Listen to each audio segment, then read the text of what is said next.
नमस्कार दोस्तों, मेरा नाम है सत्यकाम और स्वागत है आप सभी का इंडियन लॉ स्कूल पर। साथियों, दिसंबर में हमने आपके साथ एक इन्फॉर्मेशन साझा की थी कि सेंट्रल पॉल्यूशन कंट्रोल बोर्ड में असिस्टेंट लॉ ऑफिसर की एक वैकेंसी आने वाली है, जिसमें 6 पद हैं। आप यहां पर देख सकते हैं। इस विज्ञापन को हमने आपके साथ शेयर किया था और ये विज्ञापन नंबर है एडवर्टीजमेंट नंबर 2। एडवर्टीजमेंट नंबर 2 इसका विज्ञापन नंबर है और हमने आपसे कहा था कि इस महीने के अंत तक इसमें वैकेंसी की नोटिफिकेशन, जो डिटेल नोटिफिकेशन है वो आ जाएगी, लेकिन अभी तक ऐसा हुआ नहीं। आप वेबसाइट पर अगर आप विजिट करेंगे तो अभी भी आपको कुछ ऐसा दिखाई देगा। जब आप वेबसाइट पर आएंगे तो यहाँ आपको कुछ ऐसा दिखाई देगा। आपको यहाँ अपडेटेड ऑन 11 नवंबर 2022 और यहाँ पे लास्ट में कोने में आपको एक लिंक दिखेगी जिस पर लिखा हुआ है कि मैं इसको आपको दिखा देता हूँ, जिस पर लिखा हुआ है registration for online examination link to recruitment portal for advertisement number 2/2022 will be starting shortly. जो हमने आपको विज्ञापन नंबर अभी बताया था वो विज्ञापन नंबर भी यही है, 2/2022।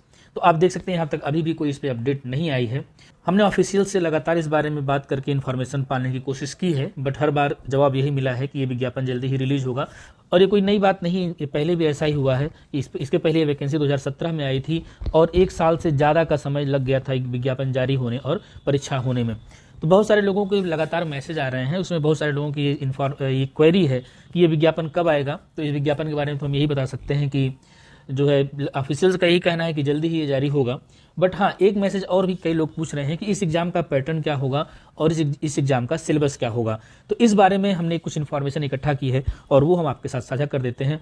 जहाँ तक रही एग्जामिनेशन पैटर्न की बात, तो एग्जामिनेशन यहाँ पर जो पिछली बार हुआ था वो केवल रिटन एग्जामिनेशन हुआ था। जो सिलेक्शन हुआ था वो रिटन एग्जाम के बेस पर हुआ था, कोई इंटरव्यू नहीं था। एक 3 घंटे का पेपर हुआ था जिसमें रिटन एग्जाम के थ्रू पहले तो लोगों ने अप्लाई किया, उसमें लोगों को स्क्रूटनी किया गया। स्क्रूटनी में जो कैंडिडेट्स जो है इनकी रिक्वायरमेंट से अकॉर्डिंग फिट बैठ रहे थे उनको इन्होंने बुलाया था और एक 3 आवर्स का एग्जाम हुआ था। उस एग्जाम का सिलेबस क्या है वो मैं आपके साथ शेयर कर देता हूँ। आप यहाँ देख सकते हैं Central Pollution Control Board syllabus for written examination for the post of assistant law officer in CP/CB। ये 2000 आप यहाँ पर देख सकते हैं कि ये देखिए यहाँ पर सीनियर AO CP/CB की तरफ से ये जारी किया था, इनकी हस्ताक्षर है। 28 मार्च 2018 को ये सिलेबस रिलीज हुआ था। इस सिलेबस में हम देख लेते हैं क्या क्या है। आपका एग्जामिनेशन जो ड्यूरेशन होना है वो आपका 3 आवर का है। A person willing to be assistant law officer in Central Pollution Control Board is expected to know a fair amount of environmental law and jurisprudence, constitutional law, principal and procedural law. In view of this, the following syllabus is proposed to test the knowledge of candidate for the state post. यहाँ पर आप देख सकते हैं जो subject की जरूरत है, mainly environmental law, jurisprudence, constitutional law, principle and procedural law, इतनी यहाँ से क्वेश्चन आएंगे। डिटेल में देखा जाए तो basic understanding of environmental issues, meaning of environment and complexity of environmental governance. दूसरा है constitutional dimension of environment, right to wholesome environment, evolution and application, relevant provisions, article 14, 19, sub clause 1, sub clause G, 21, 48A, 51AG, public interest litigation and environment protection. Constitution में environment से related जो provisions है उनके बारे में है। उसके बाद जो लीगल स्टैट्यूटरी प्रोविजंस है, prevention and control of water, air and noise pollution, definition of water and air pollution, central, state and joint pollution control boards, sampling procedures, consent requirement and citizen suit provisions, noise pollution control order 2000।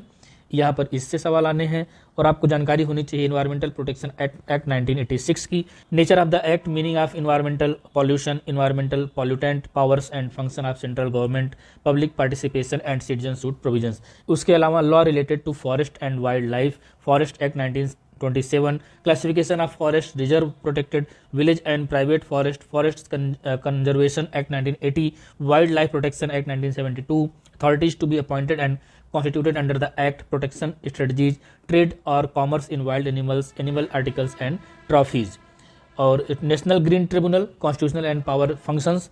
और उसके अलावा last में है आपका basic procedures, nuisance procedures under CRPC section 133 and CPC। यानी कि mainly अगर देखा जाए तो आपको जो सबसे ज़्यादा क्वेश्चन बनने वाले हैं वो इन्वायरमेंटल लॉ से बनने वाले हैं। इसके अलावा कॉन्स्टिट्यूशन में क्या प्रोविजंस हैं, इन्वायरमेंट से रिलेटेड कौन से मेजर्स हैं, कौन से जजमेंट हैं, इनके बारे में जो इंपॉर्टेंट है उनके बारे में बात की गई है। उसके अलावा इन्वायरमेंटल प्रोटेक्शन एक्ट, हो सकता है कि कुछ क्वेश्चन जो है इंटरनेशनल लॉ से भी आ जाए जो इन्वायरमेंट के बारे में है। तो ये पूरा सिलेबस है जिसको हमने सर्च करके निकाला है कि पिछली बार एग्जाम कैसे हुआ था जहाँ तक पूरी उम्मीद है कि इस बार भी एग्जाम इसी सिलेबस पर होगा। तो जो लोग, चूंकि बहुत सारी मात्रा में लोगों ने इस पिछली वीडियो को देखा है और लोगों के मन में जिज्ञासा है, बहुत सारे लोगों ने टेलीग्राम पे इवन मैसेज करके पूछा है कि एग्जाम पैटर्न क्या होगा और सिलेबस क्या होगा, तो उस संबंध में हमने ये वीडियो बनाना जो है उचित समझा और आपको बताने की भी हमारा ये फर्ज था कि अगर हमने आपको इन्फॉर्मेशन दी थी तो आपको ये भी बताएं कि उस इन्फॉर्मेशन में कहाँ तक बात आगे बढ़ी है। हमने कहा था कि वैकेंसी आने वाली है पर अभी तक वैकेंसी आई नहीं, तो हमने आपको वही बताया कि हमने जो बात की थी ऑफिशियल से, उनका जो जवाब है कि जल्दी ही आएगी, उनकी तरफ से कोई क्लियर जवाब नहीं है, पर उनका कहना है कि वैकेंसी आएगी जरूर। क्योंकि बीच में ये जो आप लिंक देख रहे हैं वो लिंक हट भी गया था, बट वो फिर से लिंक शेयर कर दिया गया है। तो इस विषय में मुझे कोई भी और जानकारी मिलेगी मैं आपके साथ वो तुरंत साझा करूंगा। साथियों, अगर आपको हमारी वीडियो पसंद आई है तो लाइक करें, सब्सक्राइब करें और बेल आइकन प्रेस करना ना भूलें ताकि नई वीडियो की अपडेट आपको तुरंत प्राप्त हो जाए। शुक्रिया।